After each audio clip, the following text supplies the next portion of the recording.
Dr.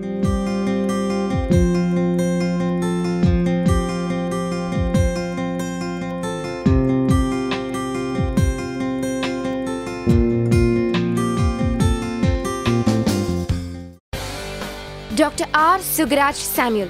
He is working as a professor in physics at New College, Chennai. He is also training students for IIT JEE, AIEEE and BIT SAT. He has more than 16 years experience in both teaching and research.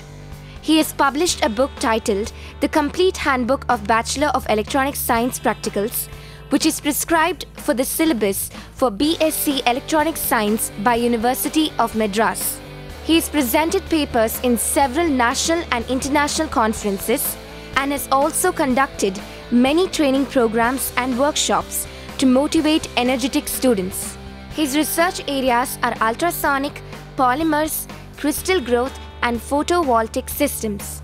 He is experienced in both regular classroom teaching and online teaching as well. Welcome to UGC lecture series. In BSc Honours in Physics, we have been listening to a series of lectures on the subject electricity and magnetism. In this part of the series, we have been discussing about the Gauss law and the applications of Gauss law. Before we start this lecture, let us see the session outline for today's lecture, and then we will take on the topics one by one and discuss them further. So, the session outline for this lecture. In this lecture, we are going to learn about the applications of Gauss law. The electric field E due to a charged conducting cylinder, electric field due to charged non-conducting cylinder, and then electric field due to the concentric spheres, followed by the electric field due to coaxial cylinders. Before we start the applications one by one, we will quickly have a recap of what is Gauss law. Gauss law is a mathematical tool that comes in handy for finding the electric field due to distributed charges. The electric flux enclosed by a closed surface, which is called Gaussian surface, is equal to the net charge enclosed by the surface divided by epsilon naught, and this statement, this expression itself is called Gauss law. And we have learnt about Gauss law in the earlier episodes. So, I would like to directly go for the applications of Gauss law. The first application we are going to see in this lecture is the concept related to the cylinders, charged cylinders. Let us see what is the charged cylinders. Electric field due to a charged conducting cylinder. For a cylindrical conductor, the regions could be divided into inside and outside. This diagram shows there is a charged conducting cylinder. The charges reside only on the outer surface of any conductor. I would like to briefly explain the reason why the charge resides only on the outer surface. For any conductor, the charges could move freely inside the conductor. That is because of the nature of the conductor. The arrangement of atoms, all that are the reason for such movement of charges possible in conductors. When the free charges are kept on them, I would like to emphasize on one more point. When we want to electrify a conductor into a positive charge, we have to remove the electrons from it. Thus, we make it the dearth for electron, that is called positive, and if we add excess of electrons to it, then it is made negative, and such charges given to a conductor will reside only on the outer surface, and this is experimentally proved and mathematically shown. Expressions wise all these have been established. So, we can take this as a standard result that charges reside only on the outer surface. This we have seen in the earlier episodes also.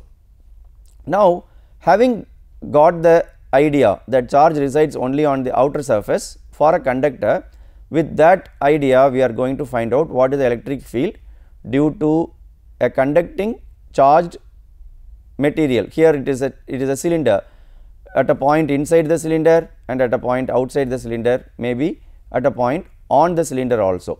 So, we will go ahead with the formulation of equations with this idea in our mind. Back to the diagram, and this is a charged cylinder of reasonably long size, that means compared to the length, the radius of the cylinder is small. This is the radius, or this radius is small compared to the length of the cylinder, which is taken as L. Now, we are interested in finding the electric field at a point inside the cylinder. It is a solid cylinder, we have got solid matter inside, it is not hollow. The cylinder that we have taken is a solid cylinder. So, we construct Gaussian surface like this for a point inside.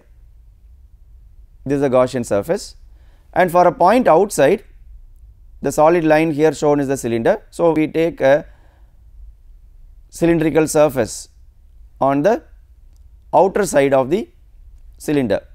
We have expressions for them. I would like to directly go into the expressions. So, how to construct a Gaussian surface? It should be symmetrical, it should be chosen in such a way the electric field is constant to some extent as far as possible, and then the surface that we choose, we should know what is the expression for the area. Only then we will be able to make use of the Gauss law effectively. So, having learnt all this, let us take a point inside. For a point inside the cylindrical conductor, the Gaussian surface chosen is also a cylindrical surface coaxial with the cylinder. The Gaussian surface encloses no charge, as the charge resides only on the surface, that the surface here what we mean is the outer surface. Hence, the case is reduced to that of a line charge. For a line charge, what do we have? This is the expression for Gauss law, and the charge enclosed by the Gaussian surface is 0. So, even when we do the integration for the surface, finally we will end up getting the electric field as 0. Because the Gauss surface does not enclose any charge, the net charge is 0. So, we get the electric field inside the cylinder as 0. The electric field inside any conductor, not only for a cylinder, for any conductor it is only 0, because the charge resides only on the outer surface. It is once again brought back in this case of a cylinder. Now, we are interested in finding the electric field at a point outside the cylinder. For that, we may have to construct a Gaussian surface which encloses the entire conductor. Let us see how that is done. For a point outside the cylindrical conductor, the Gaussian surface is also a cylindrical surface coaxial with the cylinder.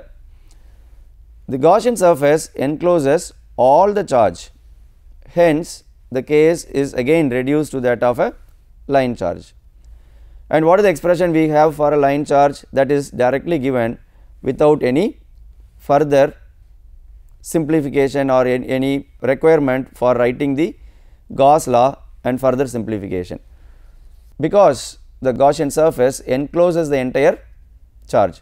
Would like to see the picture once again? Let us go back to the picture and see how the Gaussian surface encloses.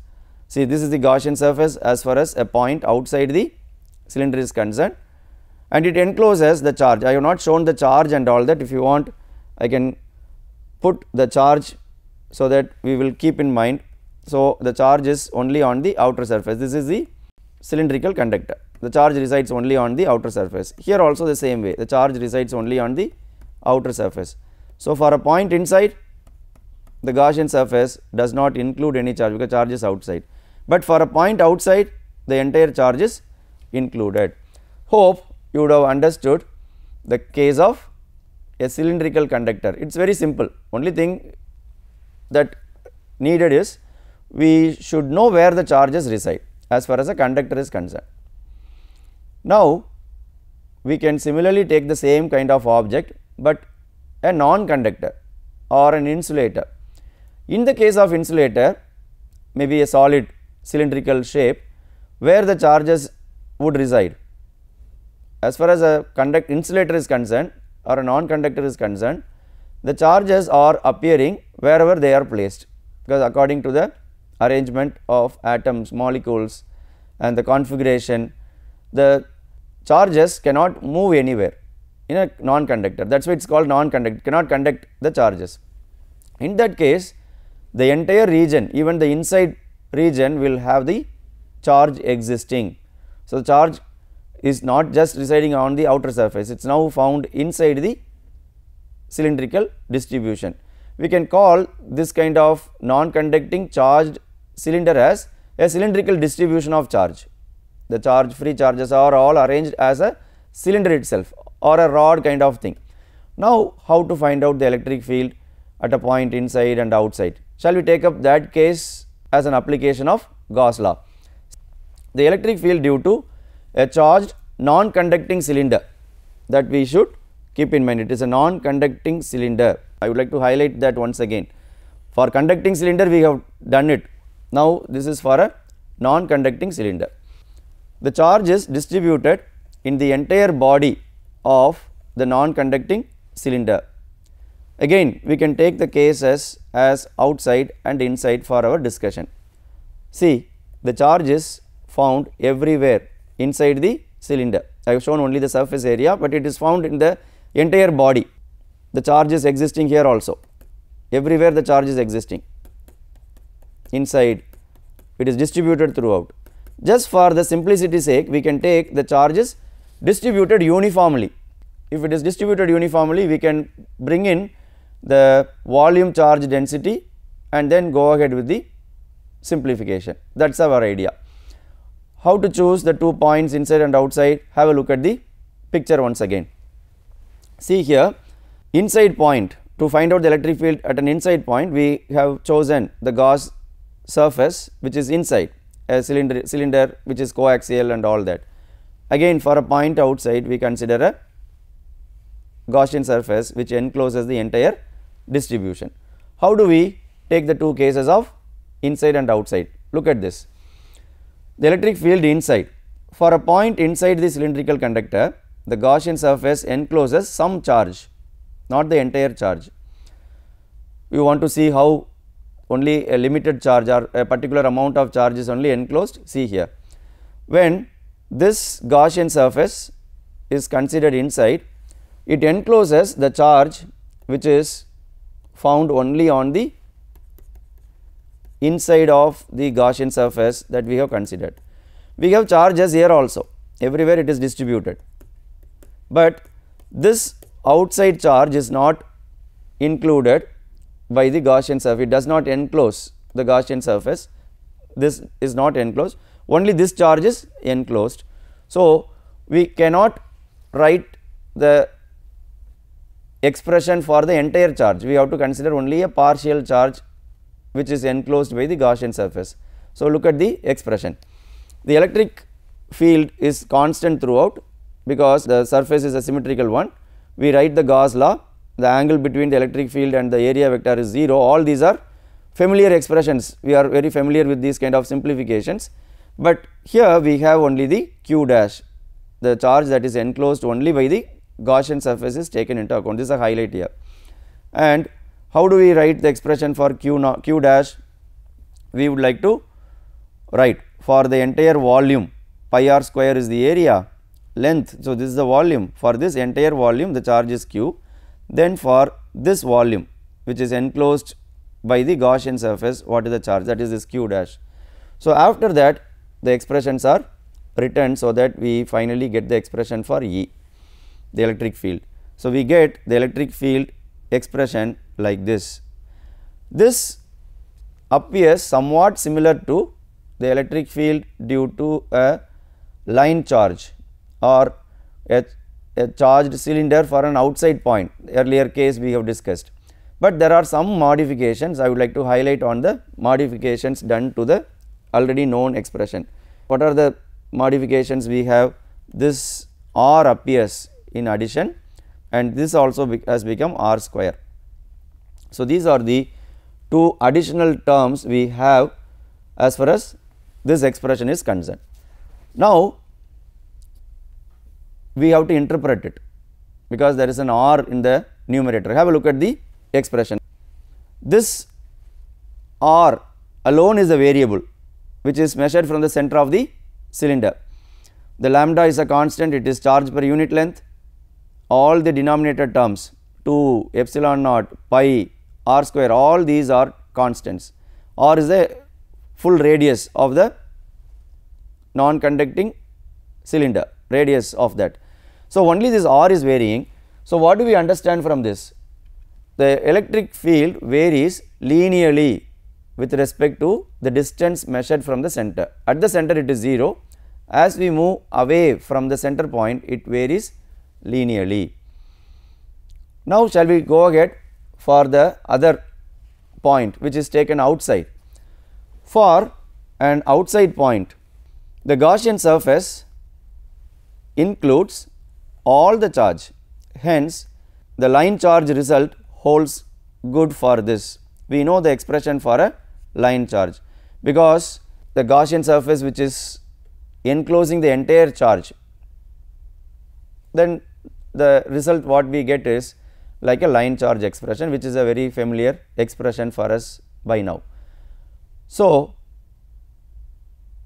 what is the conclusion? Inside it is varying, the electric field is varying linearly, and outside it is varying inversely because a small r comes in the denominator of the expression. So, have a look at the expression and also a related graph. See, this is the r which is appear, which is a variable appearing in the denominator. So, E varies inversely with respect to the distance, the remaining are all constants. So, when we plot a graph, what do we get? In the x axis, let us take the distance measured from the center of the cylinder. See, this is how, this is the axis, from the center we measure the distance. The electric field varies linearly.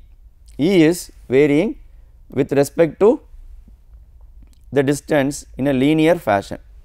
E is proportional to r, that is this line, and it reaches a maximum at the surface. So, at the surface of the cylinder the electric field is maximum, and after that it varies inversely. E is inversely proportional to r. So, this is the inverse relation, that is what is shown here. It is a rectangular parabola. I hope you could correlate this with the mathematical relations that we have. So, we have done the case of a non-conducting cylinder, charged cylinder, where the charge is found even inside the conductor distributed throughout. The graph gives us the clear picture. So, we have done the case of cylinder, conducting cylinder and non-conducting cylinder in detail. Now, we will move ahead with some of the arrangements of the charged bodies, maybe like one body within the other kind of thing, like a coaxial arrangement or concentric arrangement for spheres, all that. So far we have learnt only for one body, maybe a cylinder or sphere, shell, sheet. Maybe in one case we have taken a two parallel plates as a advanced discussion of a single sheet. That application is used for a parallel sheet, but now we are going to take up two bodies arranged in a particular fashion. Shall we go ahead? The electric field due to concentric spheres, one sphere within the other, or one sphere encloses the other sphere. Consider two concentric spheres with radius A and B respectively. The B is taken as a higher value, it is the radius of the outer sphere, and A is the radius of the inner sphere.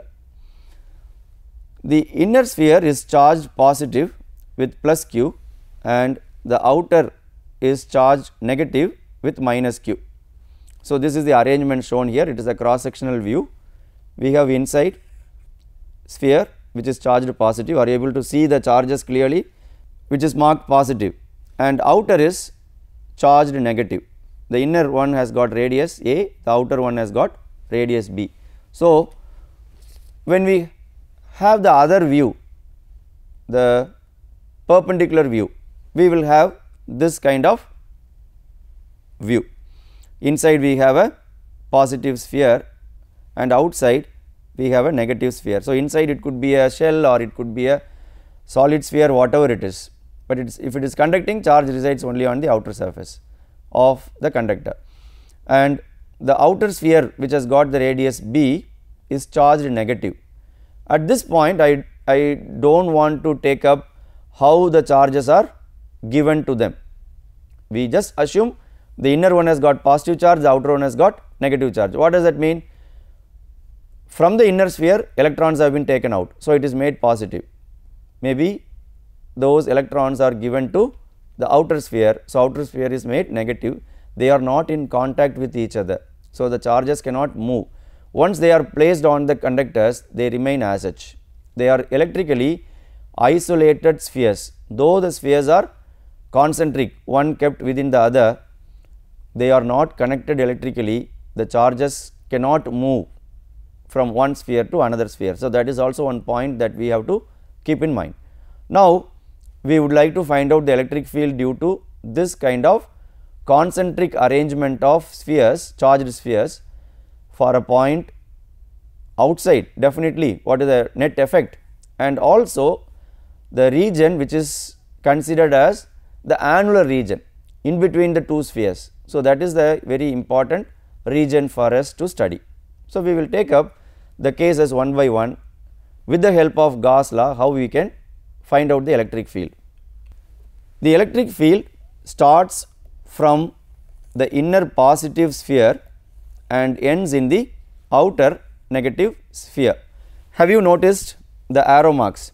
The electric field starts from positive and ends in negative, and this is how the electric field is existing.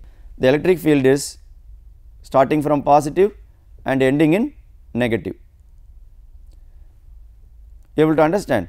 Now, this direction is very important because we have to construct a Gaussian surface and find out the flux. So, once it is considered, the direction is considered, our next move will be to construct a Gaussian surface in a suitable manner to find out the electric field at various regions.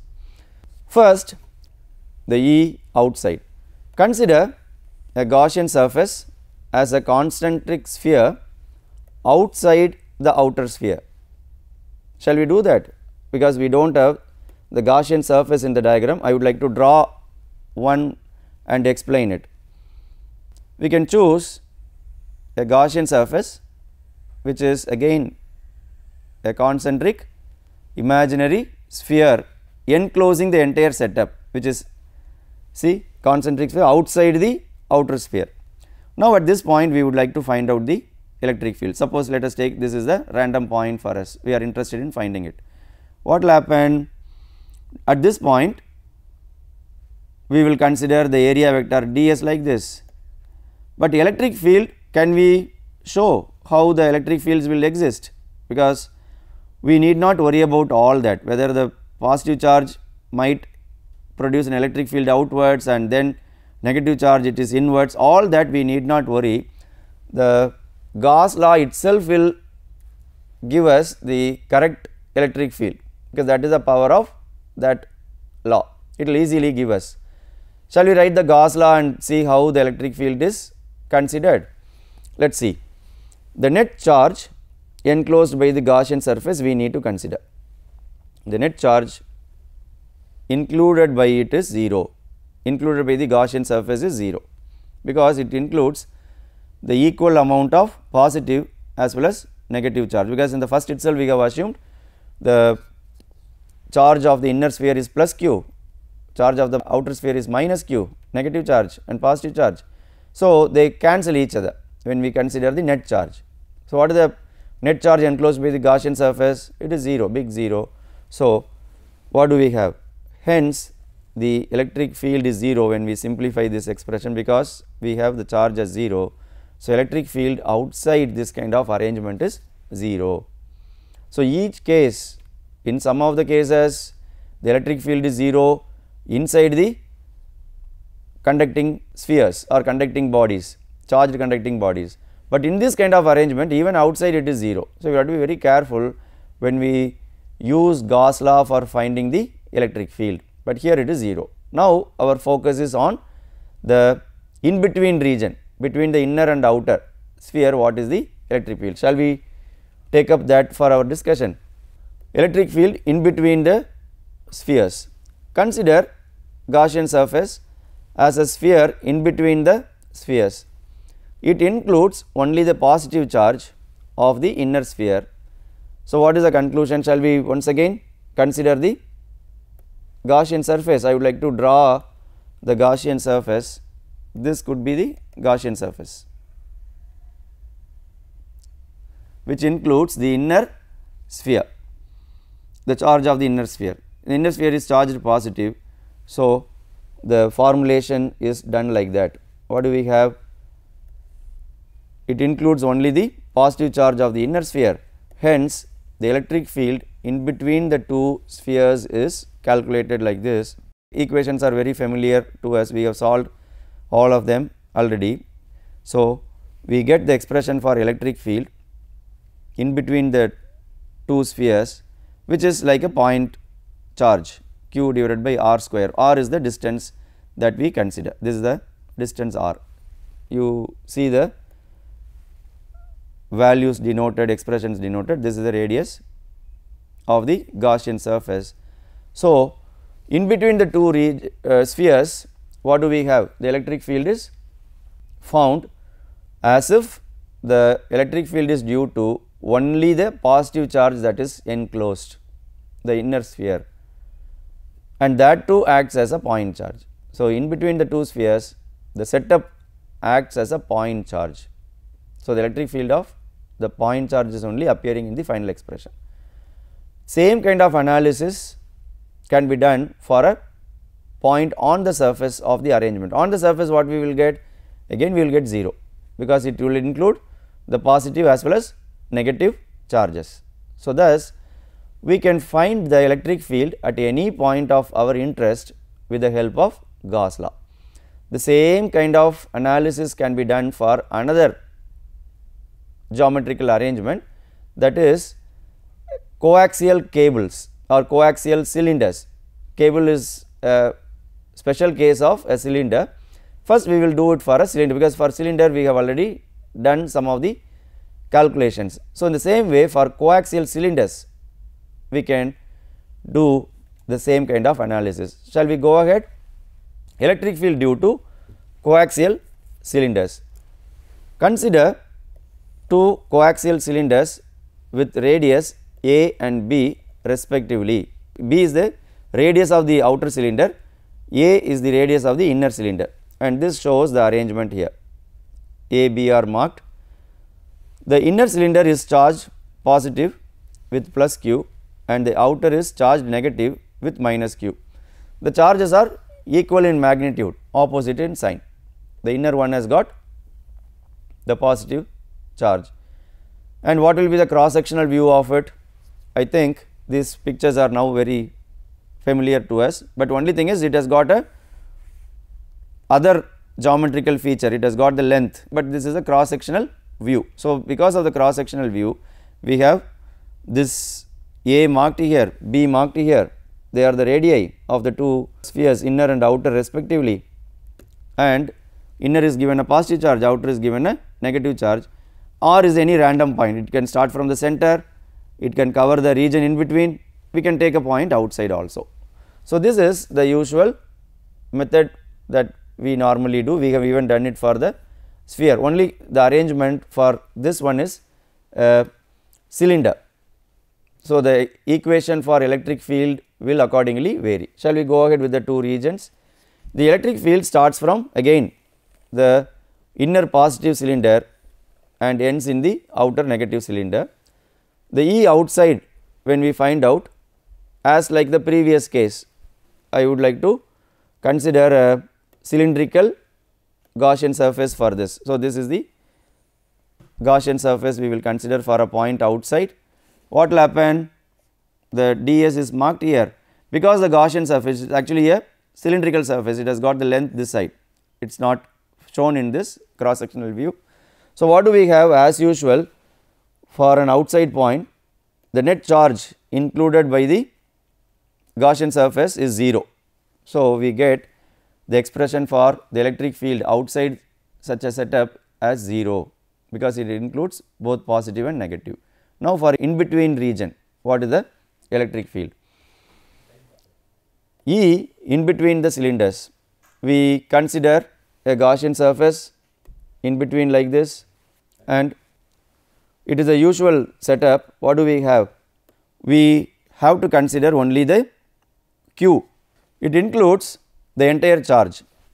So, we have the usual relation that we have already seen for electric field due to a line charge, because it includes only the positive charge. So, like that we can generate other arrangements also and use Gauss law for finding the electric field. Hope we have reached the time to go through the summary of today's lecture. In this lecture, we have seen the concepts of applications of Gauss law, namely the electric field due to a charged conducting cylinder, electric field due to a charged non-conducting cylinder, electric field due to concentric spheres, and electric field due to coaxial cylinders. We will test our understanding by answering these questions. Using Gauss law, discuss the electric field due to conducting cylinder and non-conducting cylinder. Discuss the electric field produced by concentric spheres. Derive the expressions for electric field produced by coaxial cylinders. So, with this I would like to wind up today's lecture and see you in other episodes with the other related concepts. Thank you for watching this lecture.